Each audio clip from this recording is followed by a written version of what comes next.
Hi everyone, welcome to term 3. Today is June the 8th, Monday, and I am going to get this video out to you in the next couple of days, and then we will have a follow-up on Friday with a Zoom conference. Now, I will have by the time you see this, you will have received via email 4 color charts, and I'll run through those just quickly now so you know which ones to expect. Now, the first two are just color modulation charts. This one is two complementaries, yellow, green, and magenta, or red, violet's probably the correct name for it. So we're tinting and shading and dulling. The second one is exactly the same, except just one half this time, and this is between blue and orange, two complementaries. So ultramarine blue and a mid orange. Now, these ones are important because these are the ones that we're going to work on, and this is the first one. It's a blank color chart, as you can see, and you're going to be mixing up all of these colors. So I've got the primaries, the secondaries, and the tertiaries. Okay, and once you've done that, we will then move on to this one, which is the color sphere. Now, this is a two-dimensional version of the color sphere.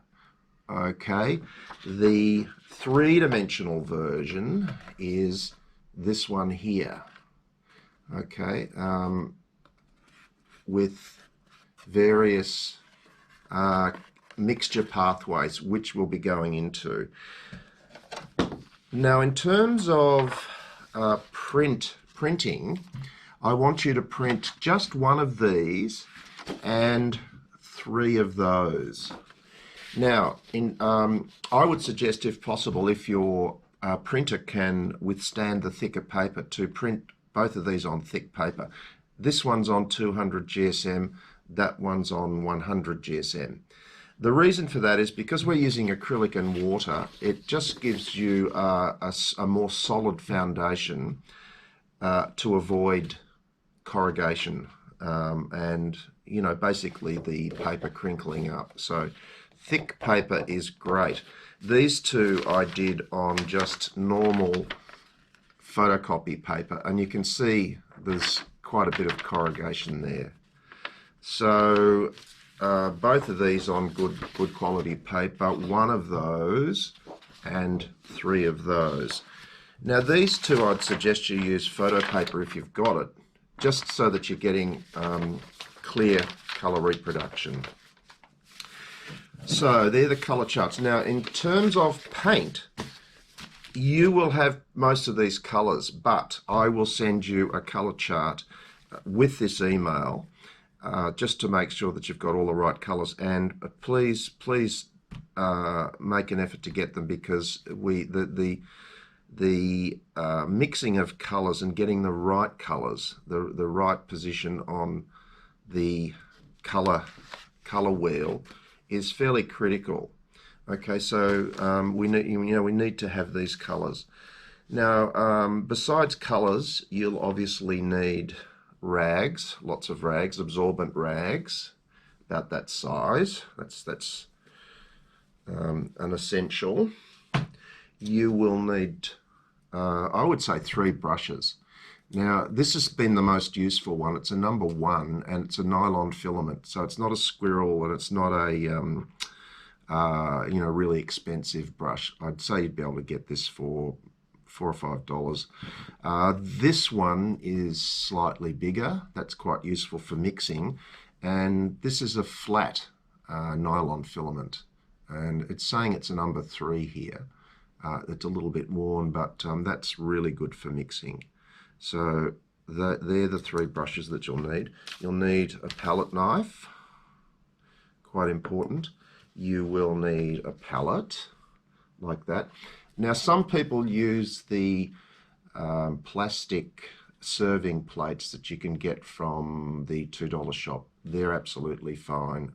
This just happens to be a disposable one, paper disposable.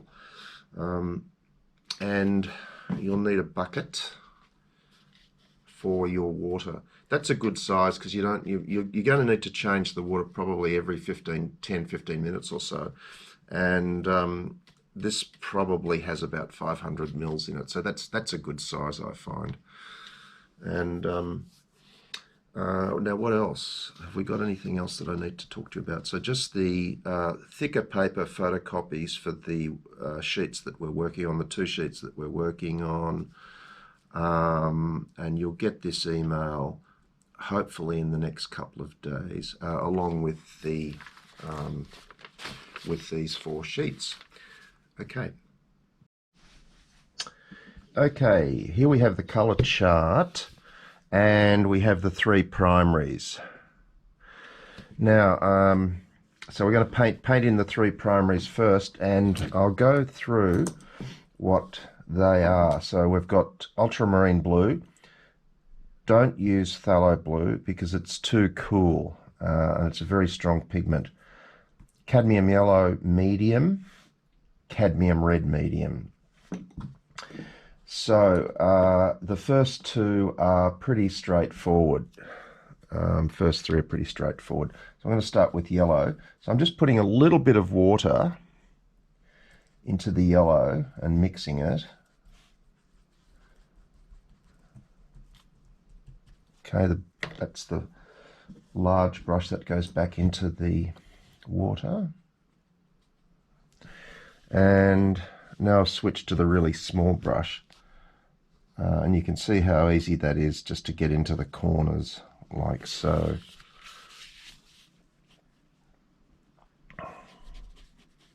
Some people find this very boring to run through these color charts, but I find it quite relaxing actually, and I can just sit there for hours mixing away. All right, so there's our first one, yellow. Now this is where you need to make sure you really wash your brush out so that you're not picking up any remaining color when you go to mix the next one. Okay, so we're now going to red, cadmium red.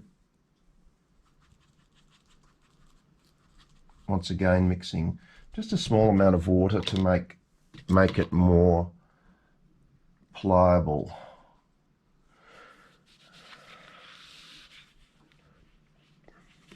Okay, here's our red.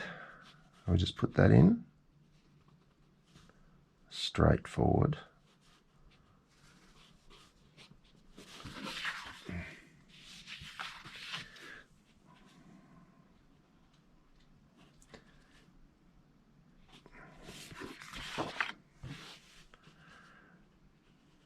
Okay, so we've got a mid yellow and a mid red, two primaries. Now, the reason they're called mid is because they're very much in the middle temperature-wise. So if we look at this yellow, it's not biasing towards orange, nor is it biasing towards yellow-green. And similarly, the red, the cadmium red, it's just about perfectly in the middle, so it's not biasing towards red-orange, and it's not biasing towards red-violet. So it's a pretty much perfectly in the middle of both of those colors.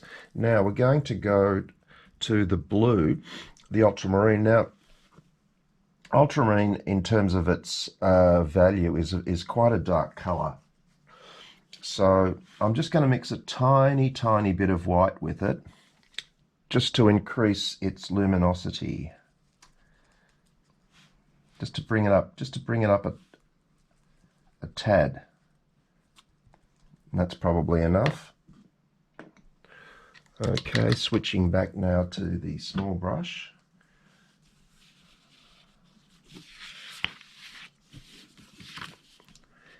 And our third primary color.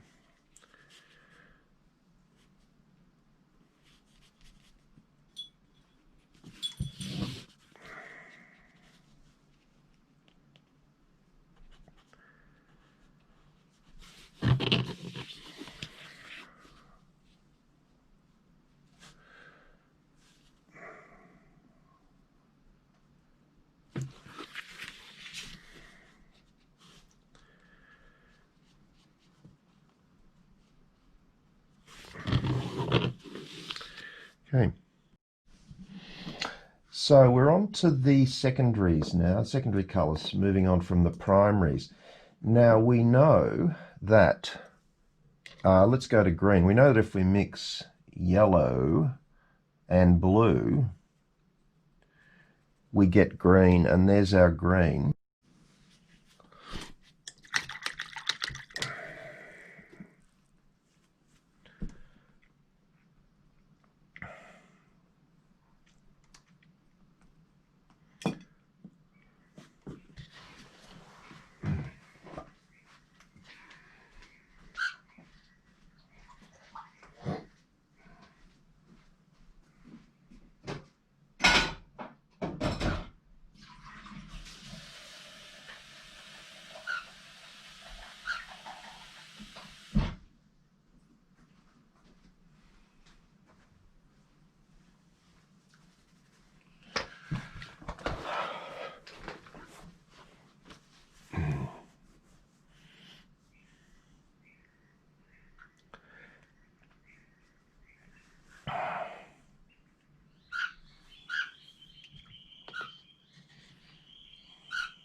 Okay, so that's the primaries and the secondaries. So we're now moving on to the tertiaries. Now this is where it gets interesting, I think, and a lot trickier. So the first one we're going to go for is the yellow-green. So we've got to mix up a colour that is neither green nor yellow, but a balance of the two. So what I'm going to do is bring the green to the yellow rather than the other way around, because the green is a much stronger pigment.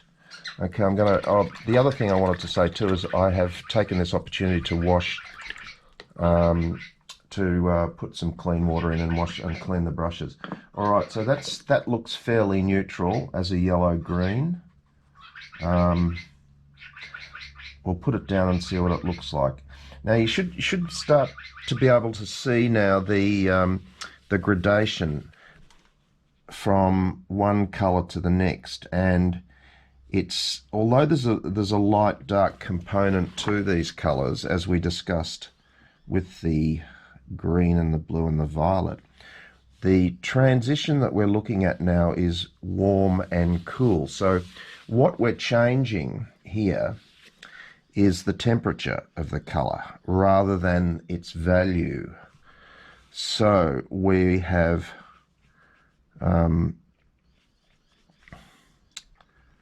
cooled the yellow going anti-clockwise, or if you look at it another way, we've warmed the green, if that makes sense. It's a bit of a moving playing field with colour. All right, so there's our yellow-green. That looks just about right. Now the same with the yellow-orange. We've got to mix up a colour that's neither yellow nor orange. So I'm going to put some more cadmium yellow out and bring the orange to it.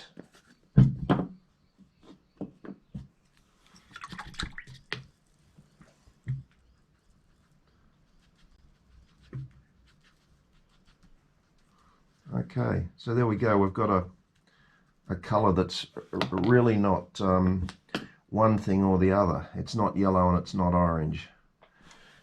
Hopefully it's smack bang in the middle. Here we go.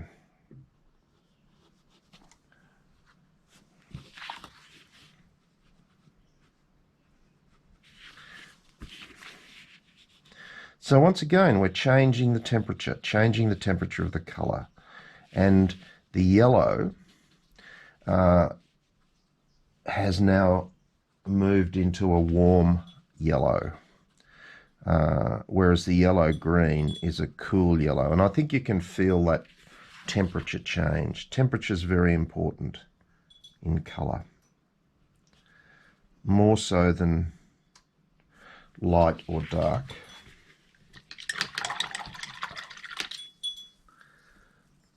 Okay, red-orange. So let's take some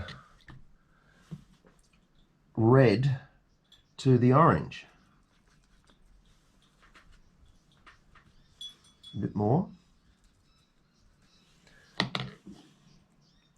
Now you could say that that's orange, and it is, but when you put it down next to an actual mid-orange, you can see that the red content in it.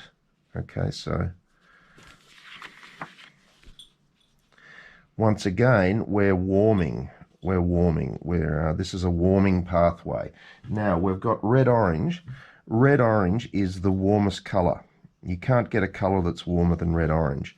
And its complementary, blue-green, is the coolest colour.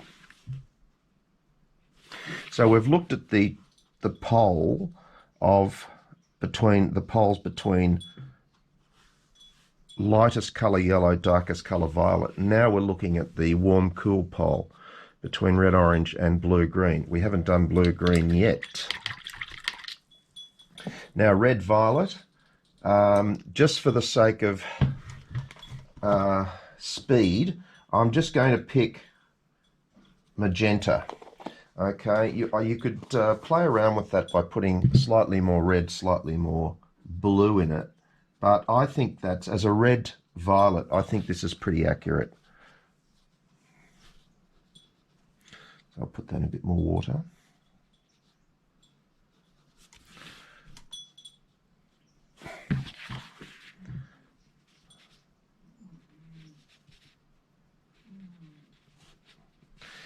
That's Coco, our Burmese, snoring in the background, if you're wondering what that noise is.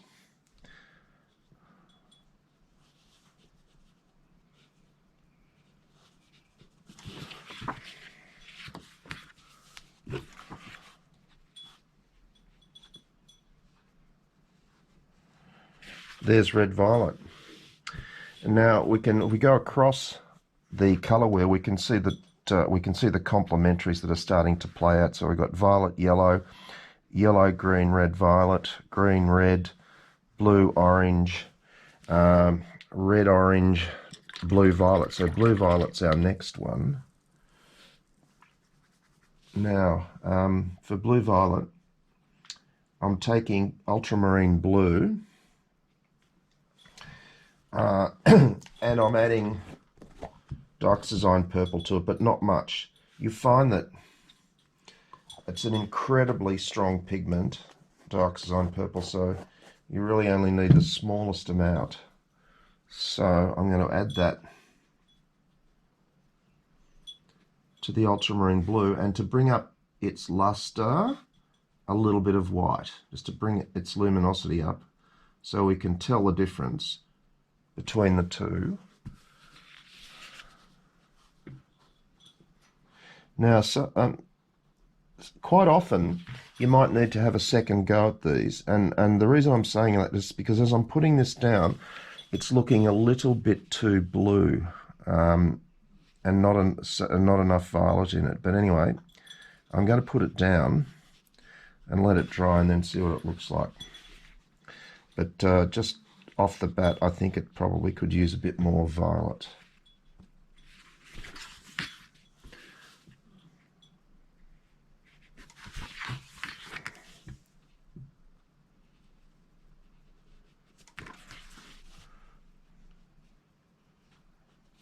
Okay, so I should have a colour that's neither blue nor violet, that's just about in the middle. Okay, now last one, blue-green. That's fairly straightforward. We bring some ultramarine blue into the phthalo green, or Viridian's another one which is pretty close as well. And once again, just adding a little bit of white to it to bring up the luminosity so that we can see it. And there we go. That's just about a perfect yellow, perfect blue-green.